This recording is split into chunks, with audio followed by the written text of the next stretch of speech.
ബസ്സുകൾക്ക് വാതിലില്ലാത്തതിനാൽ സുരക്ഷയില്ലാതെയാണ് വിദ്യാർത്ഥിനികൾ യാത്ര ചെയ്യുന്നത്. ഇന്നലെ വൈകിട്ട് സ്കൂൾ പരിസരത്തു നിന്നും വാതിലില്ലാത്ത ബസ്സിൽ കയറിയ വിദ്യാർത്ഥിനികളാണ് പിൻവാതിലിലൂടെ തെറിച്ചു വീണ് അപകടത്തിൽപ്പെട്ടത്. സ്കൂളിലെ +2 വിദ്യാർത്ഥിനികളായ നിഹാല പർവിൻ, ഷർമിന എന്നിവർക്കാണ് പരിക്കേറ്റത്. ബസ് ബ്രേക്കിട്ടപ്പോൾ പുറത്തേക്ക് തെറിച്ചു വീഴുകയായിരുന്നു. ഇവർ കോഴിക്കോട് മെഡിക്കൽ കോളേജിൽ ചികിത്സയിലാണ്. ഇതിനെ തുടർന്നാണ് വിദ്യാർത്ഥിനികൾ റോഡ് ഉപരോധിച്ചത്.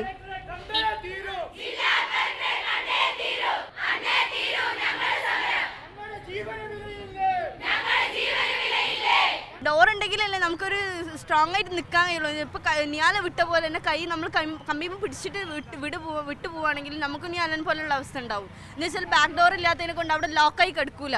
ബസ് ജീവനക്കാരുടെ പെരുമാറ്റവും മോശമാണെന്ന് വിദ്യാർത്ഥിനികൾ ആരോപിക്കുന്നു. ഇതിനു പുറമെ റോഡിന്റെ ശോച്യാവസ്ഥയും അപകട സാധ്യത വർദ്ധിപ്പിക്കുന്നു.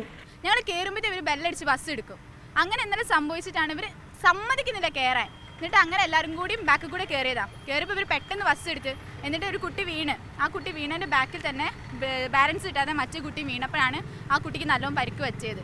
തങ്ങൾ ഉന്നയിച്ച ആവശ്യങ്ങൾക്ക് അടിയന്തര പരിഹാരം കാണാമെന്ന കസബ സിഐയുടെ ഉറപ്പിലാണ് ഉപരോധം അവസാനിപ്പിച്ചത്. മീഡിയ 1 കോഴിക്കോട്.